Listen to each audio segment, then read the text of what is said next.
Buonasera a tutti, benvenuti in Parentesi. Ho cambiato sede, ma non ho cambiato intenti. Continuo a circondarmi di artisti o comunque di persone coraggiose come il nostro avvocato che decide di esporre tutti i suoi manufatti, nel senso che in questo lungo percorso artistico e non solo appunto di professionista ha conservato tutti questi ricordi nei suoi anni, più di 30 anni di attività. Io l'ho conosciuto più che altro per il lavoro parallelo che eseguo, che è quello di corniceria vera e propria. E quindi mi avvicino alle persone anche un po' nel loro intimo, perché ogni volta che mi portano da abbracciare le loro opere, i loro ricordi, un po' devo entrare in sintonia con loro, quindi appunto poter esaltare tutti i loro pensieri, le loro emozioni. Per parlare però ovviamente della pittura devo rivolgere la parola alla mia carissima, chiamiamola collega, ma quantomeno lei è proprio un critico d'arte, quindi la dottoressa Lorena Gava.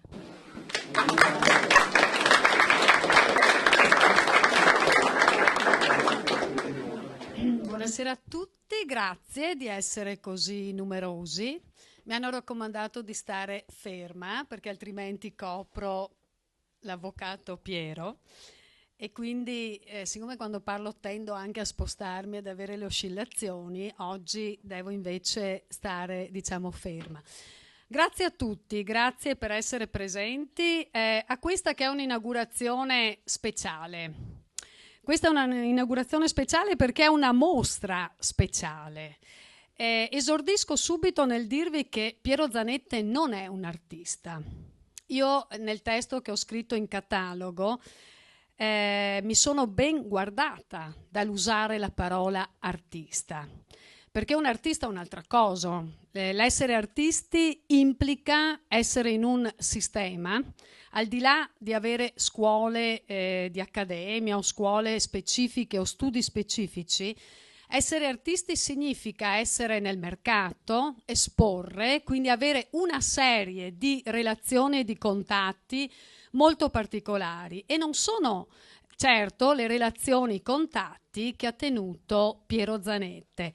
Piero Zanette ha svolto il mestiere di avvocato, lo sappiamo tutti, lo conosciamo tutti, anzi devo dire una cosa: quando si è trattato di realizzare la locandina abbiamo voluto mettere avvocato, perché Piero Zanette chi? L'avvocato? Piero Zanette un artista che non si conosce? Piero Zanette l'avvocato. Ora, io ho un rapporto particolare con Piero Zanetti. Io lo conosco da tantissimi anni, ero piccola, era il legale di mio padre e di lui ho sempre conservato questo ricordo, che ho tuttora, di una persona estremamente autorevole, una persona capace. Io ricordo quando ci faceva visita a casa nostra, io ricordo questa figura così anche, ripeto, autorevole, così magistrale, sentivo questo tono della sua voce particolarmente calmo e sinceramente non avrei mai pensato che dentro questa figura, per certi aspetti così grande, così raccolta, si celasse un'anima, lasciatemi dire, così piena di colori.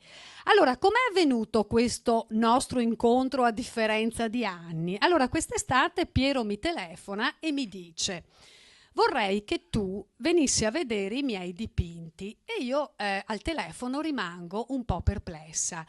Ho capito bene, i tuoi dipinti? Sì, i miei dipinti. Allora visito casa sua e ho subito l'impressione di trovarmi in una Wunderkammer. Sapete la storia delle Wunderkammer, questi camerini ancora in epoca, diciamo, rinascimentali, ricchissimi di opere d'arte variegate e diverse. E mi trovo questo appartamento proprio invaso letteralmente di opere, di disegni.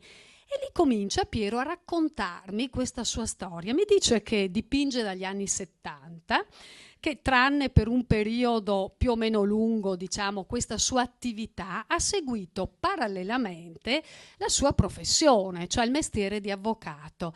E come, diciamo, mi raccontava di questa sua passione, io cominciavo a guardare alle pareti proprio questi dipinti, questi disegni. Allora mi dice che all'inizio usava lo smalto. Lo smalto è un tipo di colore particolarmente brillante, quindi dà un effetto, diciamo, di colore molto forte, molto vivo. Dopo però dallo smalto passa a altri colori, passa all'acrilico, passa, diciamo, a altre tecniche. E comincio a guardare un po' incuriosita, sempre mantenendo questa immagine, quasi non ci credo perché per me era Piero Zanetti l'avvocato. E qui inizia questo nostro dialogo, questo racconto, perché chiaramente guardando le opere inevitabilmente tocchi quella intimità, quell'aspetto, diciamo così, più intimo, più proprio che è dentro una persona. Allora Piero Zanetti mi dice che ci sarebbe l'intenzione di fare questa mostra presso lo Spazio Parentesi di Ermelinda e io accetto. E anzi gli propongo anche questo, ho detto perché? Anziché costruire una delle tue memorie giuridiche, questo termine memoria che entra tanto nel lessico giuridico, non facciamo una memoria diversa, non costruiamo un libro che raccoglie invece parallelamente quella tua memoria che è proprio meno nota, che è un mondo inaspettato. Infatti mondo inaspettato è proprio il titolo che io ho dato al testo che ho scritto e ho anche detto a Piero, dico, vedrai che forse è l'unico testo che verrà letto, perché tutti vorranno sapere che cosa scrivo, perché non essendo tu un artista, che cosa magari posso scrivere? Allora è stata una sfida anche per me, perché chiaramente siamo onesti nel nostro lavoro, vediamo queste opere, sappiamo, ripeto, questo percorso di Piero Zanetti. E guardate, una cosa curiosissima, ma questi sono i misteri, un po' e le alchimie, diciamo, sottili dell'arte, perché guardate che c'è sempre qualcosa di intrinseco, qualcosa di profondo che muove la mano, che muove l'occhio, che muove quindi e che ispira, diciamo, a descrivere, a dipingere. E allora, passando, diciamo, in rassegna questi suoi soggetti, mi sono accorta che ci sono, come potete ben vedere, alcuni temi che ritornano. Infatti Piero ha lavorato per temi, per soggetti. Allora vediamo, per esempio, li vedete collocati nella parete alla mia sinistra, tutti paesaggi, e sono paesaggi molto semplici, infantili quasi diremmo, no? Con quello stile che possiamo definire un po' naif. E però guardate una cosa, questi grandi soli, no? Questi paesaggi, queste case così piccole, tutte chiuse. E osservavo queste case proprio chiuse, rigorosamente, senza una finestra. E guardate un po', ecco perché vi dicevo di sottili alchimie che hanno sorpreso pure me. Perché guardando queste case mi venivano in mente le celle, no? E quindi passando poi avanti, passando in rassegna altri dei suoi dipinti, mi venivano, ma diciamo con un atto proprio spontaneo, quasi senza che ci riflettessi, mi venivano in mente, non so, le grate, vedevo proprio queste case chiuse, queste celle, queste grate, quindi queste parole che mi riconducevano per certi versi a questa vita, a questa attività che lui ha sempre svolto, questa attività quindi legata proprio alla legge, legata al mestiere di avvocato. E ancora continuando, guardando poi quel gruppo di lavori che io amo particolarmente, che si intitolano Marghera, guardate quei paesaggi collocati dall'altra parte della parete, quelli scuri, vedete, quelli un po' tenebrosi, attraversati da questo nero pungente che è quasi un magnete che catalizza, e sembrano quasi così delle paure, dei mostri. Vedete che è difficile identificare questi profili, potrebbero essere case, castelli, ma si vedono anche queste sagome chiuse, quasi questi occhi impauriti, spalancati verso un cielo che però è sempre poi un cielo chiaro. E allora così commentando con Piero, ma anche divertendoci, perché in fin di conti è bello anche riuscire a scovare, quindi anche a cogliere questi lati profondi. Dicevo, chissà quante paure, quanti pensieri prima magari dei processi. Guarda Piero, questi mostri che prendevano quasi corpo, però diciamo dopo c'era sempre questa attesa, questa speranza. Attenzione, a me non piace fare un parallelo tra la vita, la biografia dell'artista e l'opera. Guardate, questo è molto rischioso perché una cosa è l'opera, una cosa è la vita dell'artista. Sono due aspetti molto diversificati. Ma nel caso di Piero, forse proprio perché quest'opera è sorgiva, cioè questo lavoro, questo disegno, questo dipinto, è veramente collegato a un suo, anche a una sua interiorità, che io trovo straordinario che lui abbia così mostrato, esibito. Ermelinda parlava di coraggio ed è vero. Perché forse in questo lato che noi siamo più indifendibili, perché non ci sono difese, non ci sono memorie. Questo è proprio un mondo autentico che fuoriesce e che sicuramente affascina. E allora accanto a queste presenze così tenebrose che mi ricordavano quindi certi momenti, chissà, accanto a questi momenti ho trovato poi quell'immagine bellissima che è stata poi l'icona, diciamo, di questa mostra che voi avete visto in locandina nell'invito, che è quel dipinto stupendo che si intitola Irene pensa al mare ed è, vedete, quel mare così, sembra quasi un mare di sirena, vedete, squamoso, luccicante, bello, con quel profilo, con quella sagoma, con quella silhouette di volto, però sono solo i capelli a evidenziare un volto che si perde in questo mare e c'è quindi un accento quasi surrealista, magrittiano, però forse sono eccessivi questi confronti, lo so benissimo, però c'è questa leggerezza proprio in questo volto di donna che non si vede, in questa assenza che è presenza e c'è proprio la presenza dell'assenza.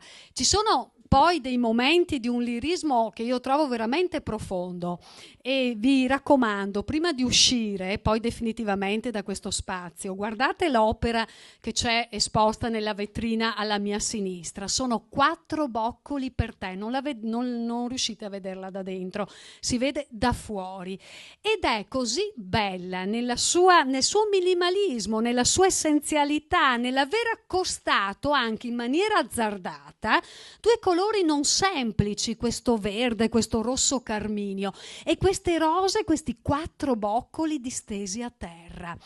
Ecco, allora accanto diciamo a queste manifestazioni, accanto a questa interiorità, insisto, che emerge, non potevano non venirmi in mente i versi famosi di Jung, sapete. Allora Jung diceva: dentro ogni persona ci deve essere un segreto, un mondo nascosto, perché solo così una persona è completa. E quindi trovo che sia una cosa bellissima, straordinaria, che Piero abbia voluto condividere insieme a noi questa sua memoria, questo suo archivio, che è fatto di questi mondi così diversificati, così belli, di queste stagioni. Guardate l'opera, per esempio, accanto al mare, con questo cielo così infuocato, però di questo rosa. È molto delicato poi nel scegliere queste cromie. Ecco, un altro tema che Piero ama sono proprio queste stagioni, così diciamo collocate proprio seguendo una sovrapposizione di registri. Oppure, e guardate che strano, all'inizio della sua attività negli anni 70 lui faceva, vedete, quelle opere così informali, vedete, così quasi da colore gettato casualmente, un po' alla maniera, non chiamiamo in causa grandi nomi, però proprio legato a questo colore così gettato casualmente, che poi forma però delle scale che sono sempre un po' grate, sono sempre diciamo quasi dell'inferriate, dei diaframmi attraverso i quali noi vediamo il mondo. E allora ecco, questi paesaggi così delicati, questi soli così esplosivi di carica e poi una leggerezza estrema, una nostalgia, un'intimità in queste immagini di montagna, vedete, che sembrano quasi cartoline particolari tratti dal repertorio di Bruegel vecchio, Bruegel giovane, quindi di tutta la pittura quasi nordica. E poi Piero Zanette si misura anche con un paesaggio bello. Infatti quando l'ho visto ho detto: Piero, ma che paesaggio? Ma lui subito con la sua, diciamo, autorevolezza: l'ho copiato, non è mio, è una copia d'autore. Infatti è una copia molto bella, però dall'espressionista Munter, quindi dell'inizio del 1900. Però ci sono anche dei momenti di bello mimetismo, naturalismo, per esempio San Vigilio, in cui vi sfido ognuno di voi a riconoscere proprio la chiesetta di San Vigilio, oppure la strada Conegliano Tarzo. Il suo occhio quindi capace di sintetizzare anche quegli elementi del paesaggio che sono veramente individuabili e circoscrivibili. E poi questi mondi impossibili, un altro suo tema, vedete, questi mondi sospesi e sempre queste casette, vedete, tutte allineate, chiuse, con questo proprio fare così minimo, particolare, tratteggiato, mondi sospesi, mondi attesi, mondi insperati. Ecco, questo è quel mondo veramente delicatissimo, al quale io mi sono accostata, vi dico, in punta di piedi, ma con una grande gioia, perché è bello ed è un grande coraggio. Io lo stimo proprio per questo, avere la voglia di confrontarsi con questo mondo, ripeto, così intimo, che l'ha accompagnato, che con questo mondo ha condiviso quindi tanti momenti della propria vita. E quindi è con grande piacere che oggi questo mondo è visibile a tutti noi. Grazie.